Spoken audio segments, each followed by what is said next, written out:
Hello ladies and gentlemen, Willie here. Servers, we all have one. It's a key part of Classic and something which has changed in the opinions of many for the worse over the years on retail. However, our current state of affairs is beginning to, well, degrade quite a bit really. It's a topic I'm starting to see pop up more and more, and that is the rate at which servers are emptying as the top few absorb their player bases, creating mega servers. There are, as of now, 2 servers, Benediction NA and Firemore EU, with populations of over 20,000 active players, and that's only based upon weekly arenas and Warcraft log entries. Yes, people have alts, but this is skipping out so much of the casual crowd. How many of you guys have experienced one of the following? You felt it necessary to transfer to continue enjoying the game, your server has become heavily one faction dominant from transfers or leavers, or your server has just died because everybody has left. I transferred personally at the end of Phase 5 back in Classic. I thought World PvP was going to be a pain in the Burning Crusade, and this was on Gehennas, and even back then it had an okay faction balance, and it is reflected on Ironforge.pro.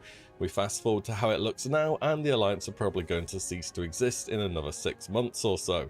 And this is a big PvP server. It had a lot of stability from Classic, with a huge competitive private server player base. And despite that, the faction war has gone too one-sided. In actual vanilla, the server caps were dynamic between around 2,500 to 5,000, based on technical limitations as per Mark Kern in a message here, and he was the team lead on the game. Even in Classic, however, we had so many servers that went way over that, with server caps being speculated to be easily 3 to 5 times as much. Tech has improved after all, and those first few weeks of Classic, the queues were absolutely something else, where people were remote logging in from work and running into wars to avoid the dreaded timeout. And layering was widely used at that time, though it was pretty rigid and seemed to be needing to be directly turned on or off depending on the circumstance. Layering has also evolved a lot now. It's got cooldown timers to stop the excessive layer please spam or from dodging PvP too much. More layers appear to also be dynamically added once the server hits a certain threshold. I think on launch of TVC for Pirewood Village we went up to about 12 layers total, and it was very smooth at that, and then it was back down to 5 or 7 by the middle of the night before constantly fluctuating. And layers is how Blizzard solved the overpopulation in Classic, and it works, but it only really works and indeed benefits overpopulation. It doesn't stop it, nor the cause of why it is happening. Now, what is currently happening with overpopulation is not the first time it's done so. Retail went this way, and they came up with a solution too, called Sharding, except unlike layering, which creates an entire copy-paste of the world for players should there be too many, Sharding works on an individual zone and even individual location basis. This is why sometimes when you run up to a mining or herb node in retail, it disappears in front of you. And it aims to load balance the max number of players that can be in one place at one time. Too many get there, another shard is created. Now this does 2 things. It makes vastly overpopulated servers playable and have no queues. So in this way it solves overpopulation just like layering, but it also makes realms which have an extremely low population feel more active, as players from these mega servers are placed onto the same shard as they are. In fact, you only need to be on a particular realm on retail if you want to Mythic Raid, that may be soon to change by what I'm hearing, Mythic Plus, or Arena, I think. Maybe that's changed, I couldn't find any info on it. So based on this, who is going to see the most benefit from sharding then? The people that aren't bothered about those activities, the ones who only play every so often, or who come back for patches, the casual player base. Layering does help casuals on big servers as it eliminates queues, but when realms get dead and people start to leave, it does literally nothing. Sharding isn't there, so it's either $25 to move, hope Blizzard offers free transfers, which they did, but just really late, re-roll to a different server, barely anybody's going to do that, or just say, you know what, screw this, I'm out, because the auction house will be empty. There'll be no dungeons going, we don't have an LFD, no raids because no LFR, there'll be no guilds, no pugs, certainly no arena. There will be battlegrounds as they're cross-server, as well as your post-apocalyptic solo Warcraft RP, but that's about it. You really need a decent server population on Classic. On the 16th of November this year, Blizzard opened up free transfers for many servers in the Burning Crusade who were on a downwards death spiral. Now, every single one of them is mega dead. I checked a few of them at peak times over the weekend, and yeah, see the amounts of people online for yourself. And the game will even still allow you to roll here as a new player. Imagine making that mistake. And on Ironforge.pro, there are plenty of servers that 1 or 2 months ago had a weekly peak player base of 2,000 to 3,000, and now they are all literal ghost towns. Gandling, Kurtanos, Skerim, Incendius, that server's been one hell of a roller coaster. The list goes on. And where did Blizzard allow these realms to transfer to? Yep, the literal biggest realm in the entire world. I mean, where else would they go? Imagine they opened up a bunch of transfers to medium population servers. It's an upgrade, sure, but not by a whole lot. At least you know there is certainly a population on Benediction or on Firemore.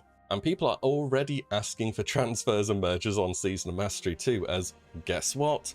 People want to play on the Mega server because it's an MMORPG, and the first two M's, as it turns out, are pretty important to your experience. As far as I'm aware, for North America, it's John Gabar for PvP or Obsidian Edge for PvE, and in EU it's Dreadnought for PvP and Kingsfall for PvE. I did some Ulteric Valley last night, and well, you can see for yourself the proportion of where players were. In fact, a lot of servers on Season of Mastery won't even have enough player base for a Bracket 1 slot without excessive pool boosting. And in Classic in 2019, it took till around Phase 2 before Blizzard opened up transfers. It'll happen eventually in Season of Mastery, usually the day before I post a video like this if I can convince Fate once again. And the thing is, Blizzard do have the tech to, well, not merge servers, but connect. So they did it when Classic Era dropped, where instead of combining the populations, they keep their names and their guilds, and then just have the server in addition to that. Pretty simple. So why isn't this being used in more cases where it probably should be? Well, I'm starting to see the dollar signs. Transfers equal money. But how much money? You know, before actually trying to get some numbers, I bet the amount they made off of them would be very little. But let's see. First of all, the profit margin for the transfers must be nearly 100% because they're entirely automated.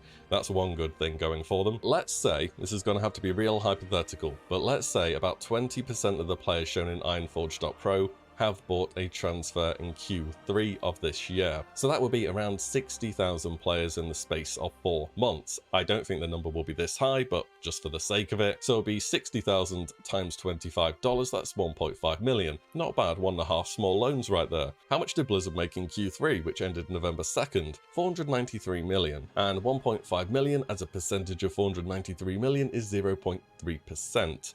0.3, and I think that is using numbers which would be considerably above the amount of transfers they're actually getting. And as a percentage of their operating income or actual profit, which is probably a better number due to the cost efficiency of transfers, is around 0.8%. 0.8% of income from something which has zero input. I don't know actually, that's not too bad, is it? But for a company like Blizzard, each record is just a new benchmark. You absolutely bet yourself they're squeezing as hard as possible to find new places to dig up some extra revenue. You can apply this to any big business you want to. This isn't even a Blizzard bad thing, just look at the state of Kellogg's at the moment. There are people whose jobs it is to find out how to make more money using current resources in any way possible. Lower quality of life features at work, cutting corners, firing staff after a record year, which happened at Blizzard. They don't care if you're playing a game, buying a phone, or on a plane. As long as the bottom line is bigger, it is a win. This is how business works. We're getting a bit off topic, but the point is, transfers are small, but they matter. They matter overall just as much as anything else does. We didn't even talk about factions yet either, which really don't help.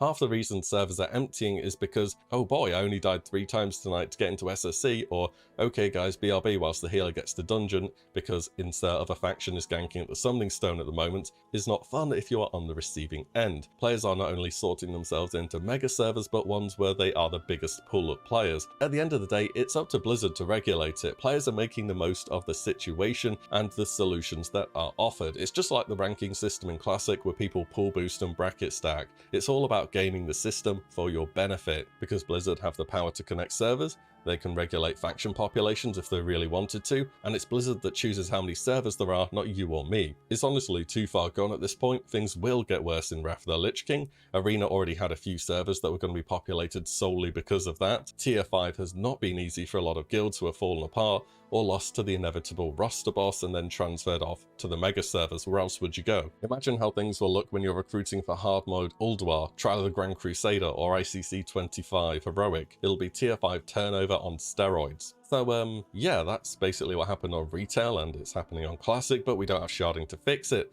and people would absolutely lose their minds if Blizzard tried to put this in the game. I think layering is fine, but up to a certain point, and if things don't change, people will continue to choose the mega servers, and they will gradually absorb all the small and dying ones. There are 25, literally 100% dead realms last time I checked. 25 of them on live TBC. 0 raiding logs recorded per week, 0 arena games, and there are 25 of them, and that number's only going to continue to grow $25 at a time. I usually try and say at the end, well, XYZ could help or ABC would fix it, but for real, I'm clean out of ideas that don't involve time travel to do anything about this. You'd have to give people a real incentive not to pick the biggest servers or block transfers in some way. Until then, get your tickets, mega servers are here to stay and growing by the day. That's about all. Let me know your thoughts, whether this has affected you at all. And as always, thank you all so much for watching and listening in. I shall see you on the next one very soon.